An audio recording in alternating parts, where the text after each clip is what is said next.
രാമായണ പഠനത്തിലേക്ക് എല്ലാവർക്കും സുസ്വാഗതം. മാനിഷാദ പ്രതിഷ്ഠാം ത്വം അഗമ ശാശ്വതീ സമ യത് ക്രൗഞ്ച മിഥുനാദേകം അവധി കാമമോഹിതം എന്നുള്ള വാൽമീകി മാമുനിയുടെ മനസ്സിൽ നിന്ന് സ്വാഭാവികമായി ഒരു ശ്ലോകം പുറത്തു വന്നു. ഈ ഒരു ശ്ലോകത്തെ പൊതുവിൽ നാം ഒരു ശാപവാക്ക് എന്നാണ് പറയുന്നത്. വാൽമീകി ആ വേടനെ, കാട്ടാളനെ ശപിച്ചു. ശാപം എന്നതിനേക്കാളും ഉപരി നമുക്ക് ആ ശ്ലോകത്തിൽ നിന്ന് പഠിക്കാനുള്ള ഒരു കാര്യം കൂടിയുണ്ട്. നമ്മുടെ ഗ്രന്ഥങ്ങളിലെല്ലാം ശപിച്ചു എന്ന് പറയുന്ന പല സന്ദർഭങ്ങളും അതൊരു സൂചനയായി ജീവിതത്തിൽ സ്വീകരിക്കേണ്ട ചില മൂല്യങ്ങളാണ്. ഇതൊരു സൂചനയാണ്. എന്തിനുള്ള സൂചന?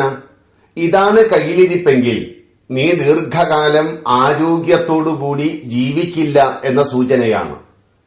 ഇവിടെ വേടൻ, കാട്ടാളൻ എന്നൊക്കെ പറയുന്ന അവരുടെ ധർമ്മം എന്താ ശരിക്കും? ഓരോ ദിവസവും അന്നത്തിനു വേണ്ടി അവർ പക്ഷി മൃഗാദികളെയൊക്കെ വേട്ടയാടി അവർ ജീവിക്കുകയാണ്.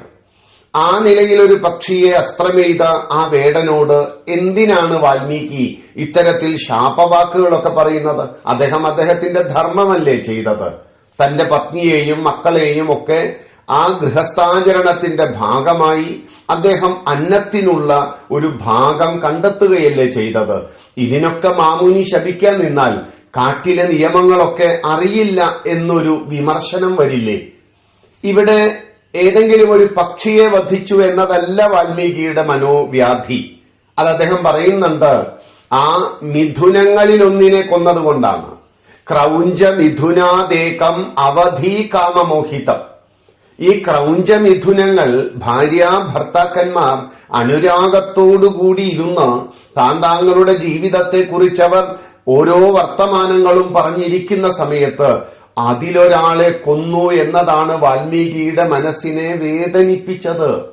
ഈ വേദനയാണ് നാം മനസ്സിലാക്കേണ്ടത്. ഒറ്റയ്ക്കും തറ്റയ്ക്കും നിൽക്കുന്ന പക്ഷിമൃഗാദികളെ വധിച്ചതുകൊണ്ട് വാൽമീകി ഒന്നും പറയാൻ പോകുന്നില്ല. സാധാരണ കുഞ്ഞുങ്ങളോട് പഴയ കാലങ്ങളിലൊക്കെ മുത്തശ്ശിയും മുത്തച്ഛനും ഒക്കെ പറയുന്നൊരു വാക്കുണ്ട്, ഇണചേരുന്ന ജീവജാലങ്ങളെ ഉപദ്രവിക്കരുത് കേട്ടോ, അവരെ ശല്യപ്പെടുത്തരുത്. ഭാര്യ ഭർത്താക്കന്മാരായി ജീവിക്കുന്നവരിൽ ഒരുവനെ പോലും ഉപദ്രവിക്കരുത്, വിഷമിപ്പിക്കരുത്. കാരണം ഗൃഹസ്ഥാചരണത്തിന്റെ സുന്ദരമായ ഗതിക്ക് രണ്ടുപേരും ഒരുമിച്ചിരിക്കേണ്ടത് ആവശ്യമാണ്. അത്തരത്തിലൊരു ക്രിയ, കർമ്മം കണ്ടപ്പോഴാണ് വാൽമീകിയുടെ മനസ്സിൽ നിന്ന് സ്വാഭാവികമായും ഇത്തരമൊരു വാക്ക് വന്നത്. അതൊരു സൂചനയായി നാം മനസ്സിലാക്കുക. കാരണം ഇത്തരം കർമ്മങ്ങളിൽ നിന്ന് നീ മാറി നിൽക്കൂ വേട, വ്യാധ, കാട്ടാള.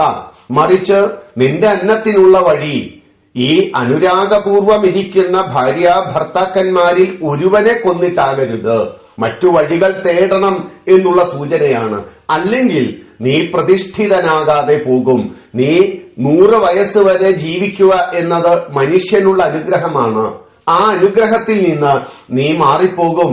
അതുകൊണ്ട് ശാശ്വതനായി തീരുകയില്ല. അതുകൊണ്ട് കർമ്മങ്ങളെ ഭംഗിയായി ചെയ്യൂ.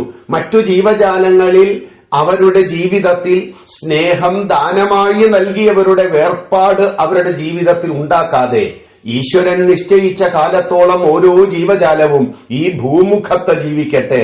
നമ്മുടെ കർമ്മം കൊണ്ട് മറ്റൊരു ജീവജാലത്തിന് ദോഷമുണ്ടാകരുത്, വിഷമമുണ്ടാകരുത്.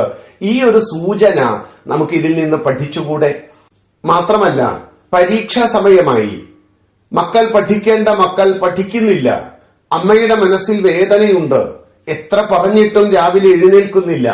അപ്പോൾ അമ്മ, മക്കൾ കേൾക്കെ അമ്മ പറഞ്ഞു, നീ തോറ്റുപോകും കേട്ടോ എന്ന് പറഞ്ഞു. ഇത് ശാപമാണോ? ഒരിക്കലുമല്ല. ഇതൊരു സൂചനയാണ്. മകളെ, ഇതാണ് നിന്റെ കയ്യിലിരിപ്പെങ്കിൽ നീ തോൽക്കും. ഈ സൂചന മനസ്സിലാക്കി എഴുന്നേറ്റ് പഠിച്ച് സ്വധർമ്മം ആചരിച്ച് ജീവിതത്തിൽ വിജയിക്കൂ എന്നൊരമ്മ തന്റെ കുഞ്ഞിനെ ഓർമ്മിപ്പിക്കുകയല്ലേ ഇവിടെ ചെയ്യുന്നത്. അപ്പോൾ ഇത് ശാപമല്ല, ഇത് സൂചനയാണ്. ഇത്തരം സൂചനകൾ നമ്മുടെ ജീവിതത്തിൽ പലതും വന്നു ചേരുന്നുണ്ട്. ആ സൂചനകളിൽ ബോധവാന്മാരായി ശ്രദ്ധയോടുകൂടി സ്വകർമ്മങ്ങളെ കൂടുതൽ ഭംഗിയാക്കാൻ നമ്മളെ പ്രേരിപ്പിക്കുന്ന വാൽമീകിയുടെ ഒരു ഉപദേശമായി മാനിഷാദ പ്രതിഷ്ഠാം എന്ന് തുടങ്ങുന്ന ആ ശ്ലോകത്തെ നാം മനസ്സിലാക്കുക. അങ്ങനെ നമ്മുടെ ജീവിതത്തിൽ ഈ രാമായണത്തിൽ നിന്ന് എന്ത് ലഭിക്കുന്നു എന്ന് മനസ്സിലാക്കി കൂടുതൽ പഠിക്കാൻ നമുക്ക് സാധിക്കട്ടെ എന്ന് മാത്രം പ്രാർത്ഥിച്ച് വാക്കുകൾ ഉപസംഹരിക്കുന്നു. നന്ദി, നമസ്കാരം.